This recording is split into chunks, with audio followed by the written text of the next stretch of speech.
Hi guys, സ്ക്രീനിലുള്ള ഈ ഇമേജസിലൂടെ ഒന്ന് കണ്ണോടിച്ചു എന്ന് ഞാൻ പ്രതീക്ഷിക്കുന്നു. ഇല്ലാത്തവർക്ക് ഞാൻ ജസ്റ്റ് ഒന്ന് മാറി നിൽക്കാം, ഒന്ന് പോസ് ചെയ്ത് ഒന്ന് കണ്ണോടിക്കുക. റീസൺ ഉണ്ട്. കണ്ണോടിച്ച് നോക്കിയപ്പോൾ നിങ്ങൾക്ക് തോന്നിയിട്ടുണ്ടാവും, സാറിന് എന്താ പ്രാന്തായോ, ഇതൊന്നും ഞാൻ +1 കണ്ടിട്ടില്ലല്ലോ സാർ, ഇതൊന്നും +1 സിലബസ് അല്ലല്ലോ. അല്ല, ഇത് നിങ്ങളുടെ തൊട്ട് സീനിയേഴ്സായ +2 കുട്ടികളുടെ ഫിസിക്സ് എക്സാം, അതായത് ഇത്തവണ നടന്ന ക്രിസ്മസ് എക്സാമിലെ ചില ചോദ്യങ്ങളാണ്. ഇയാൾക്ക് എന്താ പ്രാന്താണോ? +1 കുട്ടിയുടെ വെയിറ്റേജിന്റെ വീഡിയോയിൽ എന്തിനാണ് ഇതൊക്കെ കുത്തിക്കയറ്റി വെറുതെ സമയം കളയുന്നത്? ലാഗ് ആക്കല്ല, ക്ലിക്ക് ബൈറ്റ് അല്ല മക്കളെ, ഇത് കാണിക്കാൻ ഒരു റീസൺ ഉണ്ട്. ആ റീസൺ അറിഞ്ഞു കഴിഞ്ഞാൽ ഇതിന്റെ പ്രാധാന്യം നിങ്ങൾക്ക് മനസ്സിലാകും. സോ മുഴുവനായിട്ട് കാണാം കേട്ടോ. സാർ അത്രയും ഇമ്പോർട്ടൻ്റ് ആയുള്ള ഒരു കാര്യമാണ് നിങ്ങളോട് പറയുന്നത്. ഫിസിക്സിനെ സംബന്ധിച്ചോളം മേ ബി നിങ്ങളുടെ ഒരു ചേഞ്ച്, എന്താ ലൈഫ് ചേഞ്ചിങ് ഒന്നും പറയില്ല, പക്ഷേ ഫിസിക്സിൽ ഒരു ചേഞ്ചിങ് മൊമെന്റ് ചിലപ്പോൾ ഇതായിരിക്കും. അത് നിങ്ങളുടെ തൊട്ട് സീനിയേഴ്സ് ആയുള്ള നിങ്ങൾക്ക് പരിചിതരായ ആരോടെങ്കിലും നിങ്ങൾ ചോദിച്ചു നോക്കി കഴിഞ്ഞാൽ അവർ പറയും ഇത്തവണ ക്രിസ്മസ് എക്സാമിൽ ഫിസിക്സിൽ 100% പണി പാളിയെന്ന് അവർ പറയും. എക്സെപ്റ്റ് ചില കുട്ടികൾ ഒഴികെ, എൻട്രൻസ് ഒക്കെ പ്രിപ്പയർ ചെയ്യുന്ന കുട്ടികൾ ഒഴികെ.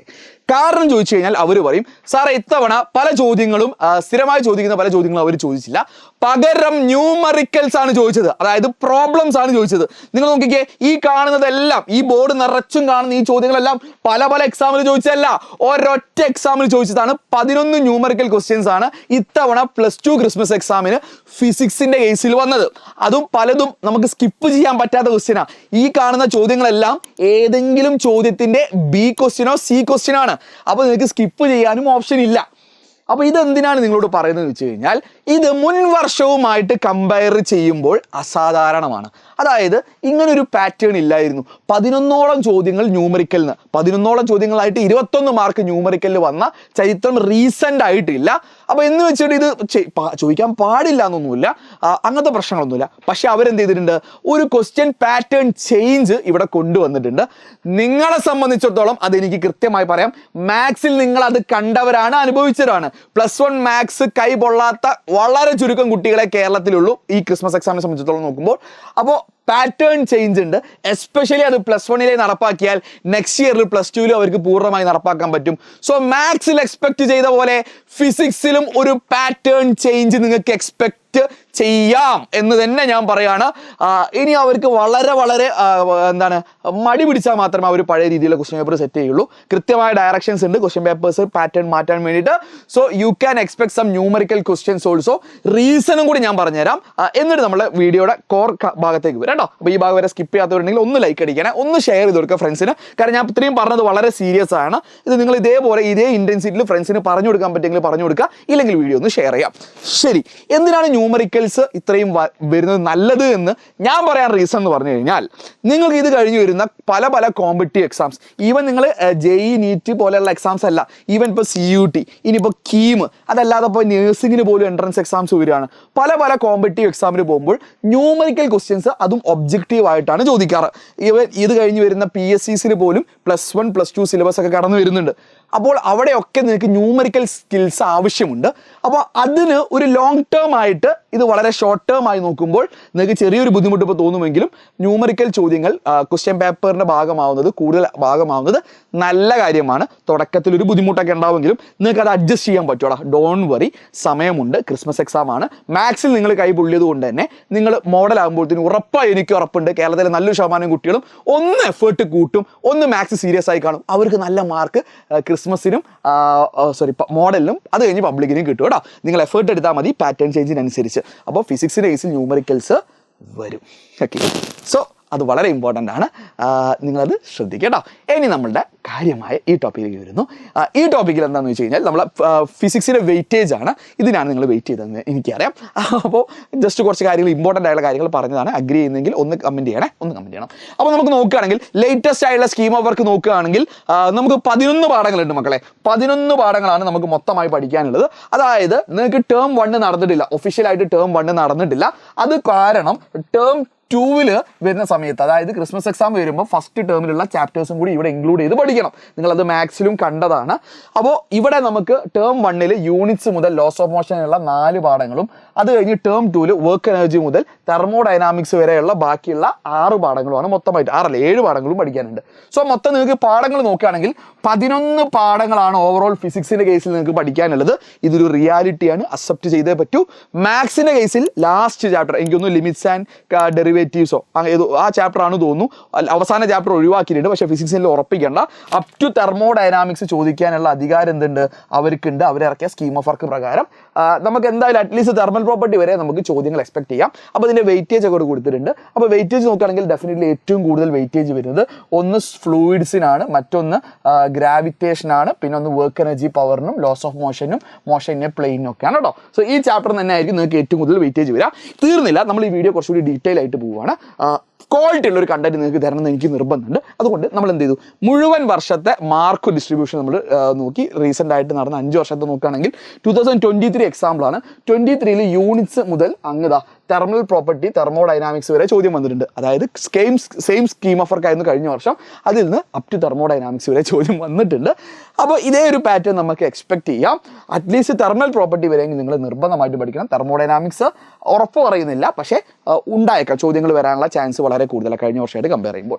ബാക്കി മുൻ വർഷങ്ങളിൽ നോക്കുമ്പോൾ മാർക്ക് ഡിസ്ട്രിബ്യൂഷൻ നോക്കുമ്പോൾ അവിടെ എന്തുണ്ട്, അവസാന പാഠങ്ങളില്ലായിരുന്നു. ഇപ്പോൾ റീസെൻ്റ് ആയിട്ടാണ് തെർമൽ പ്രോപ്പർട്ടി തെർമോഡൈനാമിക്സ് വന്നത്. ഇനി 1 by 1 ചാപ്റ്ററിലേക്ക് കിടക്കുകയാണ്. അതും ഇവിടെ ഇമ്പോർട്ടൻ്റ് ആയുള്ള ഒരു കാര്യമാണ്. 1 by 1 ചാപ്റ്ററിലേക്ക് കടക്കുന്ന സമയത്ത് നോക്കിക്കേ, യൂണിറ്റ്സ് ആൻഡ് മെഷർമെൻറ്റിൽ നിങ്ങൾക്ക് പഠിക്കാനുള്ള ടോപ്പിക്സ് എന്തൊക്കെയാണെന്ന് വെച്ച് കഴിഞ്ഞാൽ, ഒന്ന് SI യൂണിറ്റ്സ് 7 ഫണ്ടമെന്റൽ ക്വാണ്ടിറ്റീസ് പഠിക്കണം, സപ്ലിമെൻ്ററി ക്വാണ്ടിറ്റീസ് ഏതൊക്കെയാണെന്ന് പഠിക്കണം, പിന്നെ പ്രിൻസിപ്പിൾ ഓഫ് ഹോമോജിനിറ്റി സ്റ്റേറ്റ് ചെയ്യാൻ അറിയണം, അതിൻ്റെ പ്രോബ്ലംസ് ആയിട്ടുള്ള check the correctness of an equation, finding dimension of unknown quantity, relationship between physical quantity പോലെയുള്ളത് പഠിക്കുക. എസ്പെഷ്യലി നിങ്ങളിവിടെ പഠിക്കേണ്ടത് ചെക്കിംഗ് ദ ഡയമെൻഷണൽ കറക്റ്റ്നെസ് പറഞ്ഞ ആ ടൈപ്പ് ചോദ്യങ്ങളാണ് കൂടുതൽ പഠിക്കേണ്ടത്. പിന്നെ ലാസ്റ്റ് സിഗ്നിഫിക്കൻറ്റ് ഫിഗറിൻ്റെ പ്രോബ്ലംസ് ആണ് വരിക, അപ് ടു 2 മാർക്ക് വരും, സ്ഥിരം ക്വസ്റ്റ്യൻസ് ആണ്. അപ്പോൾ ഇത്രയുള്ള യൂണിറ്റ്സ് ആൻഡ് മെഷർമെന്റിൽ motion in a straight line എന്ന് പറഞ്ഞ ചാപ്റ്ററിലോട്ട് വരുന്ന സമയത്ത് ആദ്യം യൂണിഫോം മോഷന്, യൂണിഫോം വെലോസിറ്റി, ഇൻസ്റ്റന്റേനിയസ് സ്പീഡ് എന്നുള്ളതിന്റെ ഡെഫിനീഷൻസ് പഠിക്കുക. 1 മാർക്ക് 2 മാർക്കായിട്ട് വരാറുണ്ട്. കൺസെപ്റ്റ് പഠിച്ചാലേ മുന്നോട്ട് പോകാൻ പറ്റൂ, ഡെഫിനീഷനും പഠിക്കുക. അടുത്തത് ഇവിടെ പഠിക്കാനുള്ളത് VT ഗ്രാഫ് ആണെങ്കിൽ VT ഗ്രാഫും XT ഗ്രാഫും അതിൻ്റെ സ്ലോപ്പ് അല്ലെങ്കിൽ ഏരിയ അണ്ടർ കാര്യങ്ങളൊക്കെ നിങ്ങളൊന്ന് ഓർത്ത് വെക്കുക. അതുമായി ബന്ധപ്പെട്ട ന്യൂമറിക്കൽ പ്രോബ്ലംസ് വരാൻ ചാൻസ് ഉണ്ട്. പിന്നെ വെലോസിറ്റി ടൈം ഗ്രാഫും സ്പീഡ് ടൈം ഗ്രാഫും, അതായത് VT ഗ്രാഫ് തന്നെ, പക്ഷേ വെലോസിറ്റിക്ക് വരെ നമ്മൾ സ്പീഡ് എടുക്കുന്ന കേസാണ്. അതേതാണ്, ഒരു ബോഡി മുകളിലോട്ട് പോകുന്നതും ഒരു ബോഡി താഴോട്ട് വരുന്നതുമായുള്ള കേസിൽ. പിന്നെ അടുത്ത നമുക്ക് പഠിക്കാനുള്ള VT ഗ്രാഫും XT ഗ്രാഫും ഏത് കേസിൽ, ഒരു ബോഡി റെസ്റ്റിലാകുമ്പോൾ, യൂണിഫോം മോഷൻ ആകുമ്പോൾ, യൂണിഫോം ആക്സിലറേഷൻ ആകുമ്പോൾ. സ്ക്രീൻഷോട്ട് എടുത്തോളൂ, സ്ക്രീൻഷോട്ട് എടുത്തോളൂ. അല്ലെങ്കിൽ ഇത് കഴിഞ്ഞ് നോട്ട് നമ്മൾ വാട്സപ്പ് ചാനലിൽ അയക്കാം, താഴെ ലിങ്ക് ഉണ്ടാവും, ജോയിൻ ചെയ്തോളൂ. Derivation of kinematic equation motion derive ചെയ്യാൻ പറ്റും, എസ്പെഷ്യലി ഫ്രം ഗ്രാഫ്. പിന്നെ ലാസ്റ്റ് ഫ്രീ ഫോൾ എന്താണെന്നും ഫ്രീ ഫോളുമായി ബന്ധപ്പെട്ട ന്യൂമറിക്കൽസ് ഗ്രാഫുകളൊക്കെ ചോദിക്കാറുണ്ട്. മോഷനെ പ്ലെയിനിലോട്ട് പോയി കഴിഞ്ഞാൽ ഡയറക്റ്റ് ആണ്. വെക്ടേഴ്സ് അതിൻ്റെ ടൈപ്സ് ആണ് എപ്പോഴും വരാറ്, പ്രത്യേകിച്ച് unit vector, null vector, equal vector എന്നുള്ള കേസും എക്സാമ്പിൾ അടക്കം ചോദിക്കും. എസ്പെഷ്യലി നൾ വെക്ടറിൻ്റെ എക്സാമ്പിളൊക്കെ ചോദിക്കാറുണ്ട്. ഏതാണെന്നൊന്ന് കമൻറ്റ് ചെയ്യണം, അതായത് അറിയുമെങ്കിൽ. പിന്നെ ട്രയാങ്കുലർ ലോയും പാരലോഗ്രാം ലോയും സ്റ്റേറ്റ് ചെയ്യാനും അതിൻ്റെ ചിത്രം വരയ്ക്കാനും ഉണ്ടാവും, ആ ഒരു ഫിഗർ ഫുള്ളാക്കാനും ഉണ്ടാവും. പിന്നെ നമുക്ക് പ്രൊജക്റ്റൈൽ മോഷനിൽ ഒന്ന് ട്രജക്ടറി എന്താണെന്നും കമ്പണൻ്റ് വേരിയേഷൻ വിത്ത് ടൈമിനനുസരിച്ചിട്ട് എക്സ് ആക്സിലുള്ളതും വൈ ആക്സിലും എങ്ങനെ മാറുന്നു ഉള്ളതിൻ്റെ ഒരു ബേസിക് തിയറി നിങ്ങൾക്ക് അറിയണം. എങ്കിൽ മാത്രമേ ടൈം ഓഫ് ഫ്ലൈറ്റും റേഞ്ചും ഹൈറ്റിൻ്റെ ഡെറിവേഷനും അത് വെച്ചുള്ള ന്യൂമറിക്കൽ പ്രോബ്ലംസും ചെയ്യാൻ നിങ്ങൾക്ക് പറ്റൂ. ഇവിടെ ന്യൂമറിക്കൽ പ്രോബ്ലംസും പക്ക ഷുവറാണ്, അവിടെ നിന്ന് ഒരു സ്കിപ്പിംഗ് പ്രതീക്ഷിക്കേണ്ട, ന്യൂമറിക്കൽ ക്വസ്റ്റ്യൻ വരും കേട്ടോ. പിന്നെ അടുത്ത യൂണിഫോം സർക്കുലർ മോഷന് എന്താണെന്നുള്ള ഡെഫിനേഷന് അതിൻ്റെ എക്സാമ്പിൾസ് വളരെ ഇമ്പോർട്ടൻ്റ് ആണ്. യൂണിഫോം സർക്കുലർ മോഷനിൽ ഒരുപാട് കാര്യങ്ങൾ വരുന്നുണ്ട്. അതിൽ നിന്നാണ് നമുക്ക് relation between V and omega, linear വെലോസിറ്റിയും ആംഗുലർ വെലോസിറ്റിയും തമ്മിലുള്ള റിലേഷൻഷിപ്പ് അവിടെ നമ്മൾ ഡിറൈവ് ചെയ്യാനുണ്ട്. അതേപോലെ സെൻട്രിപിറ്റൽ ആക്സിലറേഷൻ്റെ ഡെറിവേഷന് പഠിക്കണം. അതുമായി ബന്ധപ്പെട്ട സെൻട്രിപിറ്റൽ ഫോഴ്സുമായി ബന്ധപ്പെട്ട അല്ലെങ്കിൽ ആക്സിലറേഷൻ ബന്ധപ്പെട്ട ഒരു ന്യൂമറിക്കലും വരും. അടുത്ത ചാപ്റ്ററിലോട്ട് പോകുകയാണെങ്കിൽ ലോസ് ഓഫ് മോഷനിലാണെങ്കിൽ നമുക്ക് ആദ്യം തന്നെ പഠിക്കാനുള്ള എന്താണ്, ഇനേഷ്യ equation of force, action reaction pair, ഇതുമായി ബന്ധപ്പെട്ട ചെറിയ ചെറിയ കൺസെപ്റ്റൽ ചോദ്യങ്ങൾ ഉണ്ടാവും. പിന്നീട് ലീനിയർ മൊമെന്റ് എന്താണെന്നും അതിൽ നിന്ന് ഇമ്പൾസും അതുമായി ബന്ധപ്പെട്ട എക്സാമ്പിൾസ്, ന്യൂമറിക്കൽ പ്രോബ്ലംസ് ഒക്കെ ഉണ്ടാവും. അതായത് ഒരു ലോങ് ജമ്പ് ചാടുന്ന പിറ്റിൽ എന്തിനാണ് പൂഴി നിറയ്ക്കുന്നത്, അല്ലെങ്കിൽ എന്താണ് 2 ഗ്ലാസിൻ്റെ ഇടയിൽ എന്തിനാണ് നമ്മൾ വൈക്കോൽ അല്ലെങ്കിൽ പേപ്പർ വെക്കുന്നത് എന്നുള്ള തിയറി ചോദ്യങ്ങളൊക്കെ ഇമ്പൾസുമായി ബന്ധപ്പെട്ടൊക്കെ ചോദിക്കാറുണ്ട്. ഇനി law of conservation of linear മൊമെന്റും അതിൽ നിന്ന് റീകോയിൽ വെലോസിറ്റി അല്ലെങ്കിൽ മസിൽ വെലോസിറ്റി ഓഫ് ഗൺ എന്ന് പറഞ്ഞ ഡെറിവേഷനും അതിൻ്റെ ന്യൂമറിക്കലും വരാറുണ്ട്. ഫ്രിക്ഷൻ എന്ന് പറഞ്ഞ കൺസെപ്റ്റിൽ അതെന്താണ്, എത്ര തരം ഫ്രിക്ഷൻ ഉണ്ട്, അതുമായി ബന്ധപ്പെട്ട ലോസ്, ഫ്രിക്ഷൻ എപ്പോഴാണ് അഡ്വാൻറ്റേജസ്, ഫ്രിക്ഷൻ എപ്പോഴാണ് ഡിസ്അഡ്വാൻറ്റേജ് ആവുക എന്നുള്ള കാര്യങ്ങളൊക്കെ പ്യൂർലി തിയറിറ്റിക്കലായിട്ട് നിങ്ങൾ പഠിച്ചു വെക്കുക. പിന്നെ ഫ്രിക്ഷനുമായി ബന്ധപ്പെട്ട ചില ആംഗിൾസ് ഉണ്ട്. അതിലാണ് ആംഗിൾ ഓഫ് റീപോസ് എന്ന് പറഞ്ഞ കൺസെപ്റ്റ്, അതെന്താണെന്നും അതിൻ്റെ ഇക്വേഷനും നിങ്ങൾ ഓർത്ത് വെക്കണം, ആംഗിൾ ഓഫ് റീപോസും. പിന്നീട് സർക്കുലാർ ലെവൽ റോഡിലും അതേപോലെ ബാങ്ക്ഡ് റോഡിലും, ലെവൽ റോഡും അതേപോലെ ബാങ്ക്ഡ് റോഡിലും മാക്സിമം സേഫ് സ്പീഡ് അല്ലെങ്കിൽ ഒപ്റ്റിമൽ സ്പീഡിൻ്റെ ഡെറിവേഷനും അതുമായി ബന്ധപ്പെട്ട ഒരു ന്യൂമറിക്കലും ഷുവറാണ്. ഇവിടെ നിന്ന് 4 മാർക്കാണ് വരാൻ പോകുന്നത് കേട്ടോ. ഇനി അടുത്ത വർക്ക് എനർജി പവറിലോട്ട് വരാമെങ്കിൽ കാര്യങ്ങൾ ഡയറക്റ്റ് ആണ്. വർക്ക് പോസിറ്റീവ് ആവുന്നത്, നെഗറ്റീവ് ആവുന്നത്, 0 ആവുന്നത് എക്സാമ്പിളാണ് പഠിക്കേണ്ടത്. ഇനി വർക്ക് എനർജി തിയറം സ്റ്റേറ്റ് ചെയ്യാനും ഡിറൈവ് ചെയ്യാനും പഠിക്കണം. മസ്റ്റ് വർക്ക് എനർജി തിയറം, ഡെറിവേഷനും സ്റ്റേറ്റ്മെന്റും. മൊമെന്റവും കൈനറ്റിക് എനർജിയും റിലേറ്റ് ചെയ്യുന്ന ന്യൂമറിക്കൽ പ്രോബ്ലംസോ അല്ലെങ്കിൽ തിയററ്റിക്കൽ പ്രോബ്ലംസോ വരാറുണ്ട്. ഓർത്ത് വെക്കുക, ഇക്വേഷൻ ഓർത്ത് വെക്കുക. P is equal to നിങ്ങൾ പഠിച്ചിട്ടുണ്ട് K is equal to half P square by 2m, അല്ലെങ്കിൽ P square by 2m, half ഇല്ല കേട്ടോ. കൺസർവേഷൻ ഓഫ് മെക്കാനിക്കൽ എനർജിയിൽ ഫ്രീലി ഫോളിംഗ് ബോഡിയുടെ കേസിൽ മെക്കാനിക്കൽ എനർജി കൺസേർവ്ഡ് ആണെന്നുള്ളൊരു ഡെറിവേഷൻ ഉണ്ട്. ഷോ ദാറ്റ് ക്വസ്റ്റ്യൻ ആണ്. 3 അല്ല 4 മാർക്ക് വരും. പിന്നെ സ്പ്രിങ്ങുമായി ബന്ധപ്പെട്ടിട്ട് അതിലെ ഗ്രാഫിക്കൽ വേരിയേഷൻ ആണ് കാര്യമായിട്ട് വരിക. അതുമായി ബന്ധപ്പെട്ട ഡെറിവേഷൻ ഓസിലേഷനിലും കൂടി വരുന്നതുകൊണ്ട് ഇവിടെ ഗ്രാഫിക്കൽ വേരിയേഷനോ അല്ലെങ്കിൽ അറ്റ്ലീസ്റ്റ് അതിൻ്റെ പൊട്ടൻഷ്യൽ എനർജി സ്റ്റോർഡിൻ്റെ ഇക്വേഷൻ ഓർത്ത് വെക്കുക. പിന്നെ കൺസർവേറ്റീവ് ഫോഴ്സ് എന്താണെന്നും അതിൻ്റെ എക്സാമ്പിളും വളരെ ഇമ്പോർട്ടൻ്റ് ആണ്. Last വണ്ണാണ് power. പവർ എന്നുള്ള കൺസെപ്റ്റിൽ പവർ എന്താണെന്നുള്ളത് അതിന് ന്യൂമറിക്കൽ പ്രോബ്ലംസ് വരാറുണ്ട്. പവറിൻ്റെ ഏതെങ്കിലും ടൈപ്പ് പ്രോബ്ലം വരാറുണ്ട്. പിന്നീട് ഫോഴ്സും വെലോസിറ്റിയും കണക്ട് ചെയ്യുന്ന പവറിൻ്റെ equation P is equal to F.V എന്നുള്ള ഡെറിവേഷൻ വരാറുണ്ട്. ഇനി കൊളിഷൻ 2 തരമാണ്, എലാസ്റ്റിക് ആൻഡ് ഇൻലാസ്റ്റിക് എന്നുള്ള കാര്യങ്ങൾ പറയുന്നു. ഇനി നേരെ നമ്മൾ സിസ്റ്റം ഓഫ് പാർട്ടിക്കിളിലോട്ട് പോയി കഴിഞ്ഞാൽ സിസ്റ്റം ഓഫ് പാർട്ടിക്കിളിൽ സെൻറ്റർ ഓഫ് മാസിൻ്റെ ഡെഫിനീഷൻ പഠിക്കണം മക്കളെ. ഡെഫിനീഷൻ മസ്റ്റ് ആണ്. പിന്നീട് ടോർക്ക് എന്താണെന്നുള്ള ഡെഫിനീഷൻ, അതുമായി ബന്ധപ്പെട്ട ഇക്വേഷൻ, ടോർക്ക് എപ്പോഴാണ് മാക്സിമം ആവുന്നത്, മിനിമം ആവുന്നത്, ആ കേസസിൽ ആംഗിൾസ് എത്രയാണ്, ആൻഡ് അതുമായി ബന്ധപ്പെട്ട ന്യൂമറിക്കൽസ് എക്സ്പെക്ട് ചെയ്യാം. Up to 2 mark. ഡയറക്റ്റ് ചോദ്യങ്ങൾ അധികം കൺഫ്യൂഷൻ ഒന്നുമില്ല, ജസ്റ്റ് പഠിച്ചു വെക്കുക. പിന്നെ relationship between torque and angular momentum, ഈ ഡെറിവേഷൻ വളരെ ഇമ്പോർട്ടൻ്റ് ആണ്. 2 അല്ലെങ്കിൽ 3 മാർക്കിന്, 2 മാർക്കിനാണ് സാധാരണ ചോദിക്കാറ്. പിന്നെ law of conservation of angular മൊമെന്റത്തിന്റെ എക്സാമ്പിൾ, ആ ഡാൻസർ കേസിൽ ഡാൻസർ കൈ അകത്തുന്നു, കൈ അടുത്തേക്ക് വെക്കുന്നു, അതുമായി ബന്ധപ്പെട്ട വെലോസിറ്റിന്റെ ക്വസ്റ്റ്യൻസ് ഒക്കെ ഇവിടെ ചോദിക്കാറുണ്ട്. പിന്നെ കപ്പിൾ നിന്ന് ചോദ്യങ്ങൾ വളരെ കുറവാണ്, പക്ഷെ എന്താണ് കപ്പിൾ എന്ന് പഠിക്കണം, അതിന്റെ എക്സാമ്പിൾസും പ്രിൻസിപ്പിൾ ഓഫ് മൊമെന്റ്സ് എന്താണെന്ന് ഓർത്ത് വെക്കുക. പിന്നെ മൊമെന്റ് ഓഫ് ഇനേഷ്യ, ദിസ് ഈസ് വെരി ഇമ്പോർട്ടൻറ്റ്. ഇതിന്റെ ഡെഫിനേഷനാണ്, അതുമായി ബന്ധപ്പെട്ട കുറേ കാര്യങ്ങൾ ഡിലീറ്റഡ് ആണ്, പക്ഷേ മൊമെന്റ് ഓഫ് ഇനേഷ്യന്റെ ഡെഫിനേഷനും അതിനെ അഫക്ട് ചെയ്യുന്ന ഫാക്ടേഴ്സ് എന്താണെന്ന് കൂടി പഠിച്ചു വെക്കണേ. പിന്നെ ഡിഫറെൻറ്റ് ബോഡീസ് ഉണ്ട്, ഒരു റോഡ്, ഒരു സ്പിയർ, അപ്പോൾ അതുമായി ബന്ധപ്പെട്ട മൊമെന്റ് ഓഫ് ഇനേഷ്യൻ്റെ ഒരു ടേബിൾ ഉണ്ട്, ആ ടേബിൾ പഠിക്കുക. പിന്നെ റേഡിയസ് ഓഫ് ഗൈറേഷൻ ഡെഫിനേഷൻ പഠിക്കുക, ജസ്റ്റ് അതിൻ്റെ ഇക്വേഷൻ ഓർത്ത് വെക്കുക. പ്രോബ്ലംസ് മേ ബി വന്നേക്കാം. പിന്നെ equation of rotation motion with numerical, ഇത് നമ്മൾ 4th ചാപ്റ്ററിൽ പഠിക്കുന്നതായിട്ട് കണക്ട് ചെയ്ത് പഠിച്ചാൽ മതി. 4th മോഷനെ പ്ലെയിനിൽ പഠിക്കുന്ന, അത് സർക്കുലർ മോഷനുമായിട്ട് കണക്ട് ചെയ്ത് കുറേ കാര്യങ്ങൾ ഇവിടെ വരും, അതും കൂടി ഓർത്ത് വെക്കാം കേട്ടോ. അതിൽ കൈനറ്റിക് എനർജി, പൊട്ടൻഷ്യൽ എനർജി കാര്യങ്ങളൊക്കെ വരുന്നുണ്ട്. ഇനി ഗ്രാവിറ്റേഷനിൽ പോയാൽ കാര്യങ്ങൾ എളുപ്പമാണ്. ഒന്ന് universal law of gravitation state ചെയ്യാൻ, അതുമായി ബന്ധപ്പെട്ട യൂണിവേഴ്സൽ ഗ്രാവിറ്റേഷണൽ കോൺസ്റ്റന്റിന്റെ ന്യൂമറിക്കൽ വാല്യൂ പഠിക്കണം. ഇനി ആക്സലറേഷൻ ഡ്യൂ ടു ഗ്രാവിറ്റിയുടെ വേരിയേഷൻ, അത് മാറും. ആരൊക്കെ കാരണം? ഒന്ന് ഷേപ്പ് ഓഫ് എർത്ത്, ഒന്ന് ഹൈറ്റ്, ഒന്ന് ഡെപ്ത്, ഇത് 3 കാരണമുള്ള വേരിയേഷൻ നിങ്ങൾ പഠിക്കണം. ഇനി ഗ്രാവിറ്റേഷണൽ പൊട്ടൻഷ്യൽ എനർജിയുടെ ഡെറിവേഷൻ 5 മാർക്കിന് മുൻ വർഷം വന്നതാണ്, അത് ഓർത്ത് വെക്കുക കേട്ടോ. അടുത്തത് എസ്കേപ്പ് വെലോസിറ്റി എന്നുള്ള കൺസെപ്റ്റ് ആണ്. എസ്കേപ്പ് വെലോസിറ്റി ഷുവറാണ്, പക്കയാണ്, ഡെറിവേഷൻ വരും.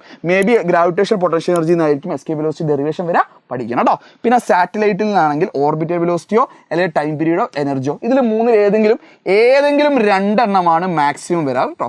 ഏതെങ്കിലും ഒന്ന് ഷുവറാണ്, 2 എണ്ണം മാക്സിമം ആണ്. സാധാരണഗതിയിൽ വരാറ് ഓർബിറ്റൽ വെലോസിറ്റിയും അതേപോലെ ടൈം പീരീഡ് ആണ് കൂടുതൽ വന്നിട്ടുള്ളത് കേട്ടോ. ഇനി ലാസ്റ്റ് കെപ്ലേഴ്സ് ലോ നിന്ന് 2 മാർക്ക് ഷുവറാണ്. 2 മാർക്കിൽ സ്റ്റേറ്റ്മെന്റോ അല്ലെങ്കിൽ അതിന്റെ തിയറി ബേസ്ഡ് ആയിട്ടുള്ള എന്തെങ്കിലും ചോദ്യങ്ങൾ വരും. ഇനി നേരെ സോളിഡ്സിലോട്ട് പോയാൽ ചെറിയ കുഞ്ഞു പാഠമാണ്, അധികം കാര്യങ്ങളൊന്നുമില്ല. ആദ്യം തന്നെ എലാസ്റ്റിസിറ്റിയും പ്ലാസ്റ്റിസിറ്റിയും എന്താണെന്ന് അറിയണം, ഡെഫിനേഷൻ അറിയണം. എലാസ്റ്റിക് മെറ്റീരിയൽസിന്റെയും പ്ലാസ്റ്റിക് മെറ്റീരിയൽസിന്റെയും എക്സാമ്പിൾസ് പഠിക്കണം. ഫോർ എക്സാമ്പിൾ സ്റ്റീൽ ആരുടെ എക്സാമ്പിളാണ്? എലാസ്റ്റിക് മെറ്റീരിയൽസിന്റെ എക്സാമ്പിളാണ്. അങ്ങനെ നിങ്ങൾ പഠിക്കണം. അടുത്ത സ്ട്രെസ്സും സ്ട്രെയിനും എന്താണെന്ന് പഠിക്കണം, അതിന്റെ യൂണിറ്റ് പഠിക്കണം, അതിന്റെ ടൈപ്സ്, എത്ര ടൈപ്പ് സ്ട്രെസ്, എത്ര സ്ട്രെയിൻ നിങ്ങൾ പഠിക്കണം, അവർ തമ്മിലുള്ള വ്യത്യാസം അറിയണം. ഡെഫിനേഷൻ ചോദിക്കാറുണ്ട്. ഇനി അതിൽ നിന്ന് Hooke's law of elasticity state ചെയ്യാൻ പറയും. Stress is directly proportional to strain എന്ന് ചോദിക്കും. അതിൽ നിന്ന് മോഡുലസ് ഓഫ് എലാസ്റ്റിസിറ്റി, ഇതാണ് ഈ ചാപ്റ്ററിലെ ഏറ്റവും ഇമ്പോർട്ടൻറ്റ് ടോപ്പിക് കേട്ടോ. മോഡുലസ് ഓഫ് എലാസ്റ്റിസിറ്റി, അത് എത്ര ടൈപ്പ് ഉണ്ട് എന്നും അതിന്റെ ഇക്വേഷൻസും ഡെഫിനേഷൻസും പഠിക്കണം.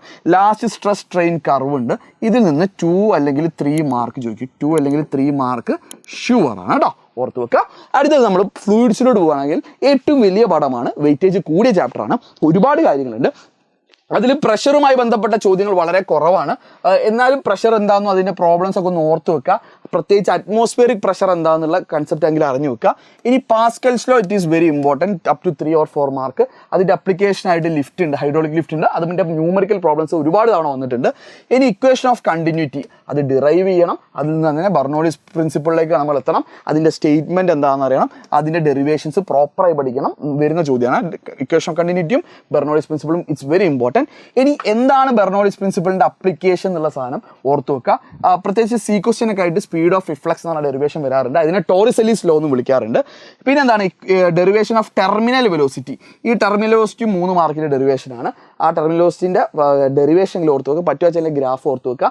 സ്റ്റോക്സ് ലോ എന്ന് പറഞ്ഞാൽ ഇക്വേഷൻ ഓർത്ത് വെക്കുക കേട്ടോ, ലോ അല്ലെങ്കിൽ ഇക്വേഷൻ ഓർത്ത് വെക്കുക. പിന്നെ സർഫസ് ടെൻഷനുമായി ബന്ധപ്പെട്ട ന്യൂമറിക്കൽ അല്ലെങ്കിൽ തിയററ്റിക്കൽ ക്വസ്റ്റ്യൻസ് ആണ് വരാറ്. അപ്പോൾ അതിൽ നിന്ന് അതിൻ്റെ കൂടെ തന്നെ സർഫസ് എനർജി ഉണ്ടെന്നും പിന്നെ എപ്പോഴാണ് എക്സസ് പ്രഷർ ഇൻ ബബിൾ എന്നുള്ള കേസ് കാര്യങ്ങളൊക്കെ ഒന്ന് ഓർത്ത് വെക്കുക. ലാസ്റ്റ് ആംഗിൾ ഓഫ് കോൺടാക്റ്റുമായി ബന്ധപ്പെട്ട ചോദ്യം വരും. ആംഗിൾ ഓഫ് കോൺടാക്റ്റ് കൂടുക കുറയുക എന്നുള്ള കേസ്, അക്യൂട്ട് ഒപ്റ്റ്യൂസ് കേസ്, അപ്പോൾ എന്താ സംഭവിക്കുക എന്നുള്ള കാര്യങ്ങളും അതിൽ നിന്ന് കാപ്പിലറൈസിലേക്ക് നമുക്ക് എത്താൻ പറ്റും കേട്ടോ. ഇതിൻ്റെ ഡെറിവേഷൻസും എക്സാം ടഫ് ആകുമ്പോൾ വരാറുണ്ട്. ഇനി നമുക്ക് നേരെ തെർമൽ പ്രോപ്പർട്ടിയിലോട്ട് പോവുകയാണെങ്കിൽ തെർമൽ പ്രോപ്പർട്ടിയിലെ കാര്യങ്ങൾ എളുപ്പമാണ്. ഇത് കഴിഞ്ഞു, ഒരു ചാപ്റ്ററും കൂടി ഉള്ളൂ അല്ലേ. റിലേഷൻഷിപ്പ് ബിറ്റ്വീൻ ടെമ്പറേച്ചർ സ്കെയിൽസ് ഉണ്ട്, കെൽവിന്, ഫാരൻഹൈറ്റ്, ഡിഗ്രി സെൽഷ്യസ്. ഇവർ 3 നമ്മൾ റിലേഷൻസും അതിൻ്റെ ന്യൂമറിക്കൽ പ്രോബ്ലം നിങ്ങൾ മസ്റ്റായിട്ട് പഠിക്കണം, ഷുവറാണ്. അതിലെന്തെങ്കിലും ന്യൂമറിക്കൽ ചോദ്യങ്ങൾ വരാൻ ചാൻസ് ഉണ്ട്. പിന്നെ കോഫിഷ്യൻ്റ് ഓഫ് തെർമൽ എക്സ്പാൻഷൻ, അത് എത്ര ഡെഫിനീഷൻസ് പഠിക്കുക, അതിൻ്റെ ടൈപ്സ് പഠിക്കുക, അതിൻ്റെ ഇക്വേഷൻസ് പഠിക്കുക. അപ്പോൾ അതിൽ കോഫിഷ്യൻസ് വരും, ആൽഫ, ബീറ്റ, ഗാമ വരാറുണ്ട്, ഓർത്ത് വെക്കുക അതെന്താന്നുള്ളത്. പിന്നെ അനോമലസ് എക്സ്പാൻഷൻ ഓഫ് വാട്ടറും അതുമായി ബന്ധപ്പെട്ട ഫ്രീസിംഗ് ഓഫ് ലേക്ക് എന്ന് പറഞ്ഞ കൺസെപ്റ്റ് ഒക്കെ ഓർത്ത് വെക്കുക. മാക്സിമം ഡെൻസിറ്റി ഓഫ് വാട്ടർ എന്ന് പറഞ്ഞ കൺസെപ്റ്റ് ഒക്കെ ഓർത്ത് വെക്കുക. അതിൽ നിന്നൊരു ചോദ്യങ്ങൾ വരാൻ ചാൻസ് ഉണ്ട്. അടുത്ത ഹീറ്റ് കപ്പാസിറ്റി ആണ്. ഹീറ്റ് കപ്പാസിറ്റിൻ്റെ ഡെഫിനേഷൻ പഠിക്കുന്നത് കേട്ടോ. ഹീറ്റ് കപ്പാസിറ്റി എന്താണെന്നും സ്പെസിഫിക് ഹീറ്റ് കപ്പാസിറ്റി എന്താണെന്ന് ഡെഫിനേഷൻ പ്രോപ്പറായിട്ട് പഠിക്കണം. ഇത് പെർ കിലോഗ്രാം ആണ്. സ്പെസിഫിക് ഹീറ്റ് കപ്പാസിറ്റി എന്ന് പറഞ്ഞാൽ പെർ കിലോഗ്രാം ആണ് വരിക. അപ്പോൾ അത് എത്ര ടൈപ്പ് ഉണ്ടെന്നും CP യും CV ഉണ്ടെന്നും പഠിക്കുക, അതെന്താണെന്നും അതിൻ്റെ എക്സാമ്പിൾസും പഠിക്കുക. പിന്നീട് സെൻസിബിൾ ലാറ്റൻ ഹീറ്റ് എന്നൊക്കെ ചോദ്യങ്ങളിൽ ഡെഫിനീഷനാണ് കൂടുതൽ വന്നിട്ടുള്ളത്. എന്നാലും ന്യൂമറിക്കലിനും എന്തുണ്ട്, നല്ല ചാൻസ് ഉണ്ട്. ന്യൂമറിക്കൽ കഴിഞ്ഞ വർഷമൊക്കെ വന്നിട്ടുണ്ട്, റീസെൻ്റ് ആയിട്ട് വരാറുണ്ട്. അപ്പോൾ ന്യൂമറിക്കൽസ് ഇവിടെ ചോദിക്കാൻ ചാൻസ് കൂടുതലാണ്. സോ ഇവിടെ ലാറ്റൻ ഹീറ്റിൻ്റെ കൺസെപ്റ്റ് ഒക്കെ ഒന്ന് ഓർത്ത് വെക്കാം, പ്രോബ്ലംസ് ചെയ്യണം. കണ്ടക്ഷനും കൺവെക്ഷനും റേഡിയേഷനും ഇത് ഇവിടുത്തെ ഒരു ഷുവർ ക്വസ്റ്റ്യൻ ആണ്. ഇതിൻ്റെ എക്സാമ്പിൾസ് വെച്ചിട്ടുള്ള എന്തെങ്കിലും ചോദ്യങ്ങൾ വരാറുണ്ട്. ചിത്രമൊക്കെ തന്നിട്ട് റേഡിയേഷൻ ആണോ കണ്ടക്ഷൻ ആണോ കൺവെക്ഷൻ ആണോ നിങ്ങളോട് തിരിച്ചറിയാൻ ചോദിക്കാറുണ്ട്. പിന്നെ സീ ബ്രീസും ലാൻഡ് ബ്രീസ് എക്സ്പ്ലെയിൻ ചെയ്യാൻ ചോദിക്കാറുണ്ട് with the help of that figure ഒക്കെ. And last Newton's law of cooling ആണ്. സ്റ്റേറ്റ്മെന്റ് പഠിക്കുക, അതുമായി ബന്ധപ്പെട്ട ന്യൂമറിക്കൽ പ്രോബ്ലംസ് ആണ് കൂടുതൽ വന്നിട്ടുള്ളത്. അതായത് ഒരു ഹോട്ട് ബോഡി കോൾഡ് ആവുന്ന കേസിൽ ന്യൂമറിക്കൽ പ്രോബ്ലം വന്നിട്ടുണ്ട്. ഇനി ലാസ്റ്റ് തെർമോഡൈനാമിക്സ് കഴിഞ്ഞു. ഇതുവരെ ഒക്കെ കംപ്ലീറ്റഡ് എന്ന് പറഞ്ഞേ തെർമോഡൈനാമിക്സിൽ പോവുകയാണെങ്കിൽ തെർമൽ ഇക്വിലിബ്രിയം ഉണ്ട്, സീറോത്ത് ലോ ഉണ്ട്. അതിൻ്റെ സ്റ്റേറ്റ്മെൻറ്റ് പഠിക്കണം. ഫസ്റ്റ് ലോയും മേയർസ് റിലേഷൻഷിപ്പും പറ്റിയ നിങ്ങൾ എന്തായാലും അതിൻ്റെ ഡെറിവേഷൻ തന്നെ പഠിക്കുക. ഡെറിവേഷൻ കുറച്ച് ലെങ്തിയാണ്, ഷോർട്ടസ്റ്റ് ഡെറിവേഷനിൽ ഓർത്ത് വെക്കുക. അറ്റ്ലീസ്റ്റ് മേയർസ് റിലേഷൻഷിപ്പ് എന്താണെന്ന് ഓർത്ത് വെക്കുക കേട്ടോ. CP - CV = R എന്നുള്ള റിലേഷനിൽ ഓർത്ത് വെക്കുക. അടുത്ത ഡിഫറെൻറ്റ് തെർമോഡൈനാമിക് പ്രോസസ്, അഡയാബാറ്റിക്, അതേപോലെ ഐസോതെർമൽ, ഐസോബാരിക് എന്നുള്ള ഡിഫറെൻറ്റ് തെർമോഡൈനാമിക് പ്രോസസ് ഏതാണെന്ന് ഓർത്ത് വെക്കുക. ഇനി ഫസ്റ്റ് ലോ അതിൽ അപ്ലൈ ചെയ്യുമ്പോൾ ഇക്വേഷൻ എങ്ങനെ മാറും എന്നുള്ള സാധനം കൂടി ഒന്ന് ഓർത്ത് വെക്കേ. പിന്നെ work done in isothermal and adiabatic. ഇതിൽ അറ്റ്ലീസ്റ്റ് ഐസോതെർമൽ നിങ്ങൾ മസ്റ്റായിട്ട് പഠിക്കണം. അഡയാബാറ്റിക് പറ്റാച്ചാൽ എന്തായാലും പഠിക്കുക. ഐസോതെർമൽ മസ്റ്റാണ്, ഷുവറാണ്. ഡെറിവേഷൻ പഠിച്ചേ പറ്റൂ. പ്രോബ്ലംസ് വന്നത് കുറവാണ്, പക്ഷെ എന്നാലും നമുക്ക് പ്രോബ്ലം വേണം ചെയ്യാൻ പറ്റും. ഇക്വേഷൻ ആണെങ്കിൽ പ്രോബ്ലം ഡയറക്റ്റ് ആണ്. ഇനി സെക്കൻഡ് ലോൻ്റെ സ്റ്റേറ്റ്മെൻറ്റ്, അതിൻ്റെ തന്നെ കെൽവിൻ പ്ലാങ്കും ക്ലോഷ്യസും രണ്ട് സ്റ്റേറ്റ്മെൻറ്റ് ഉണ്ട്. 2 സ്റ്റേറ്റ്മെൻറ്റ് ഒന്ന് ഓർത്ത് വെക്കുക. ചിലപ്പോൾ ഏതെങ്കിലും ഒരു സ്റ്റേറ്റ്മെൻറ്റ് ആയി നിങ്ങളോട് പറയാം. പിന്നെ കാർനോട്ട് എഞ്ചിൻ വരാൻ പോകുന്നത് അതിൻ്റെ PV ഗ്രാഫാണ്. എഫിഷ്യൻസിൻ്റെ ഒരു ന്യൂമറിക്കൽ പ്രോബ്ലംസ് ആണ് വരാറ്. That's it. അപ്പോൾ ഡീറ്റെയിൽ ആയിട്ട് കാർനോട്ട് എഞ്ചിൻ്റെ വർക്കിംഗ് ഒന്നുമില്ല. അതിൻ്റെ PV ഡയഗ്രം, അതിൻ്റെ ന്യൂമറിക്കൽ പ്രോബ്ലം ഓർത്ത് വെച്ചാൽ തന്നെ ദാറ്റ്സ് ഇറ്റ്, കംപ്ലീറ്റഡ്. അപ്പോൾ നിങ്ങൾക്ക് ഈ വീഡിയോ യൂസ്ഫുൾ ആയത് വിചാരിക്കുന്നു. ഒരുപാട് കണ്ടന്റ് ഇതിലുണ്ട്. അപ്പോൾ നിങ്ങൾക്ക് ഡെഫിനറ്റ്ലി ഇത് യൂസ്ഫുൾ ആകുന്ന പ്രതീക്ഷയുണ്ട്. സബ്സ്ക്രൈബ് ചെയ്യാത്തവരുണ്ടെങ്കിൽ ഒന്ന് സബ്സ്ക്രൈബ് ചെയ്യാം കേട്ടോ.